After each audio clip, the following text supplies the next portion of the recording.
What I saw was Phil, who had never drank before, started drinking.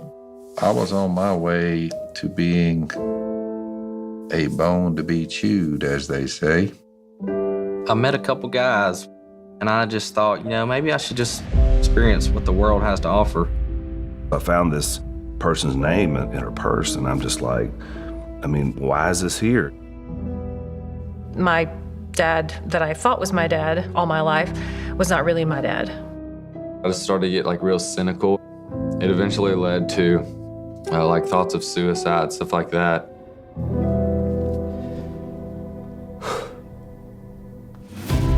I got in a big barroom brawl, ran Miss Kay and the kids off, and I take another drink. All of a sudden it came to me that I've been fighting for this marriage for a long time, and it's not working. I just want to go to sleep and never wake up. The worst part of your wife cheating on you is that you think you're going crazy.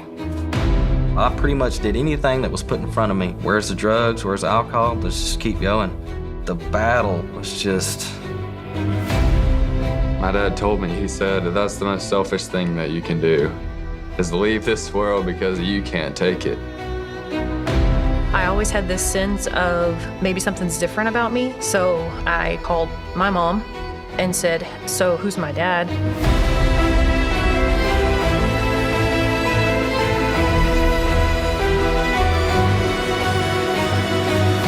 I began to contemplate, is there a way out of all this?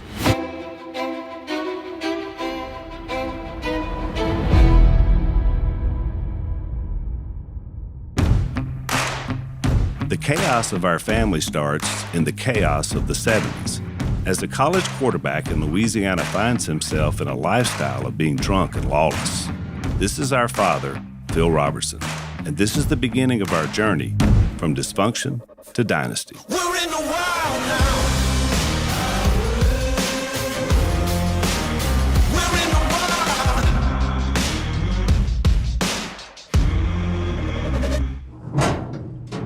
wild. We all go 6 feet deep in the ground. I think now they're digging them about 4.5 feet to save money. But we all end up in a casket. And people wipe their eyes because we're gone.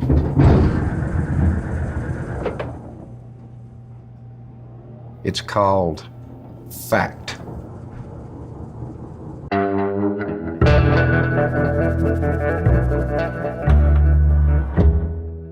You saw where I grew up.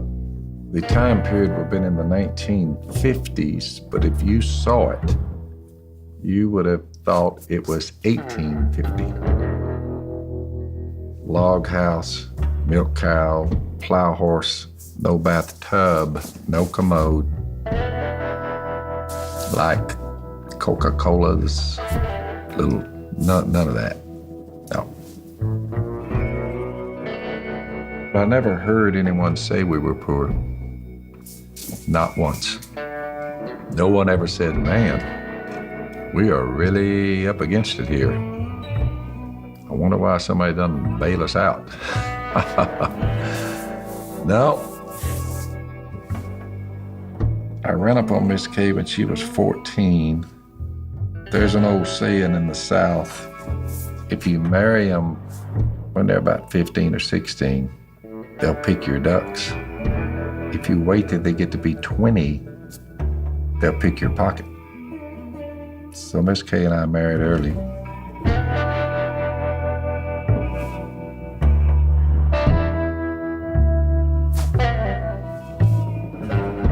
Phil started school and we were so poor. So in love, but so poor. Baby on the way. Actually, Alan was born, I was 17 years old, and Phil was 18 years old. So we were basically 2 kids with a kid. But you have to grow up, and you do. That's what you do. Now, when I got to college, I was on my way to being a bone to be chewed, as they say. I started seeing the change in Phil, and this really came when he started spending a lot of time with the football team. Parties in college, you know. It was the 60s.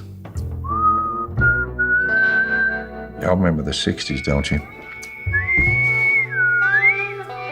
What I saw was Phil, who had never drank before, started drinking. And what happened with me was, it was scary to me.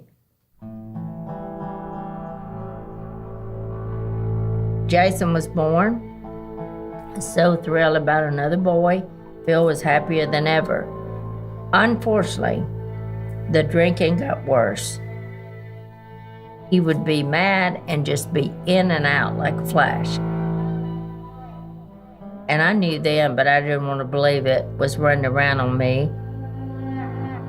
Probably was smoking dope, other things, pills he took, and things like that. It was just all new to me, the whole thing. I owned a beer joint when some guy came in with a Bible and he wanted to introduce me to Jesus.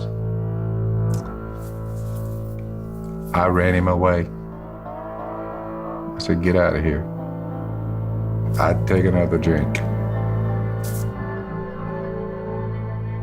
Then we have our new baby, Willie Jess. So there I was, a barmaid who doesn't drink and had 3 little boys.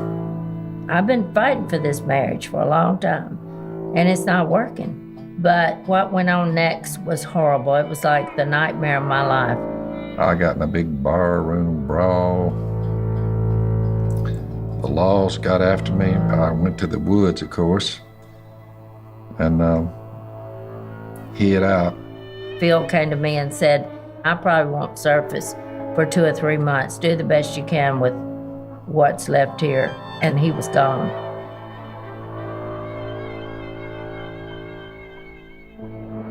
He became more and more mean and mean-spirited. And what I would tell my boys all the time is, that's not your daddy. That's the devil in your daddy.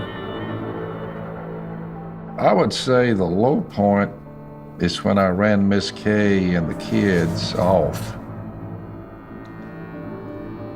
You're all alone, no hope, miserable. That's when I began to seriously contemplate, is there a way out of all this?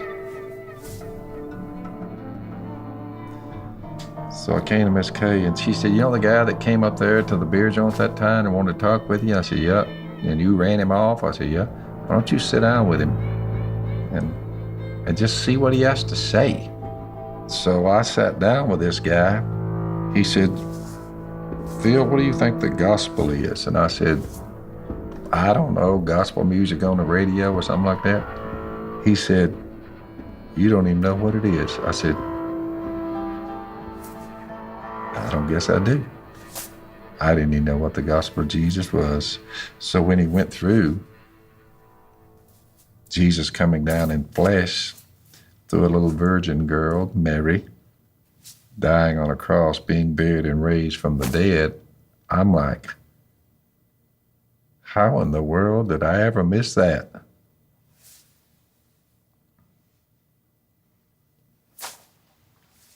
I had missed it.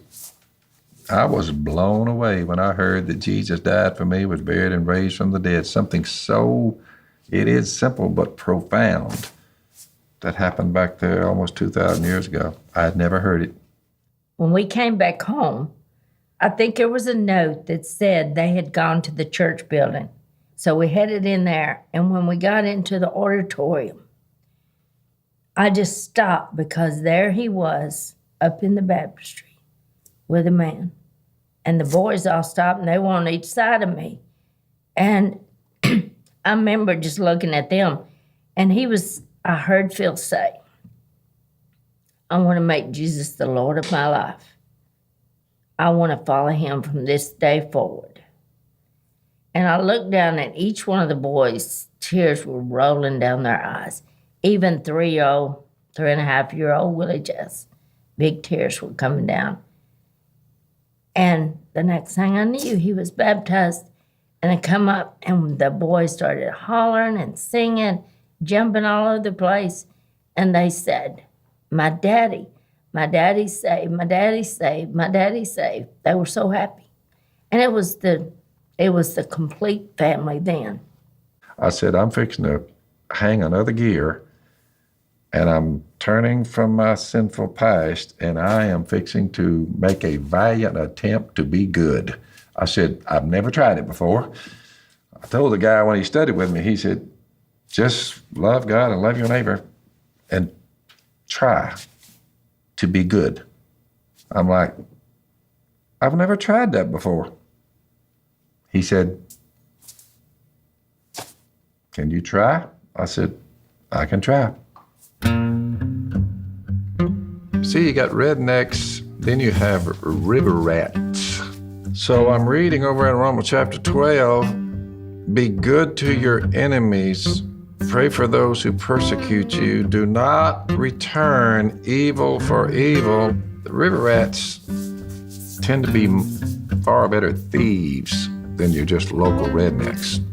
You be good to them and don't return evil for evil. I was fishing for a living. It's my livelihood. I'm working my tail off. They're hungry, feed them. These river rats would steal my fish. I'd caught several of them before then. Usually I just come up, roar out there, come up with my shotgun and say, the next person who moves dies. They're stealing my fish here, Lord. They're hungry, feed them. And you want me to do what? Do not return evil for evil. Well, I have to see if that will work, but it makes no earthly sense, that's for sure. So one day I heard a motor slow down. These guys pull over to my float, and I'm watching them through the bushes. So I said, I'm going to be good to them, but I'm carrying my gun just in case they're not good to me. And I'm going to do what the Lord said. I'm going to be good to them.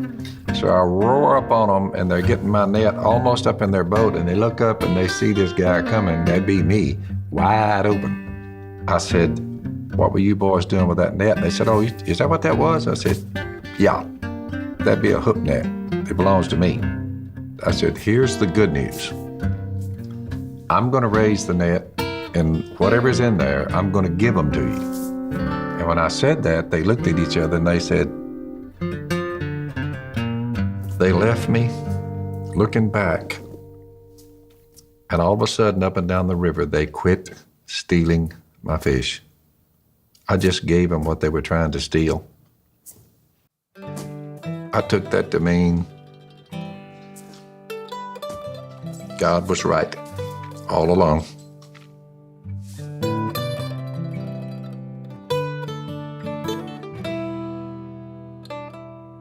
First year in sales, I had turned to God.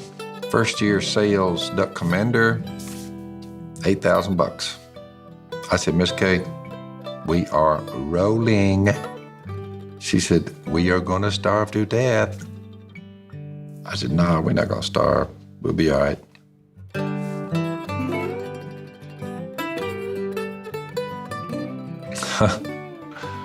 This is Alan, Jason, Willie, and Jeff. They all run the company and their wives.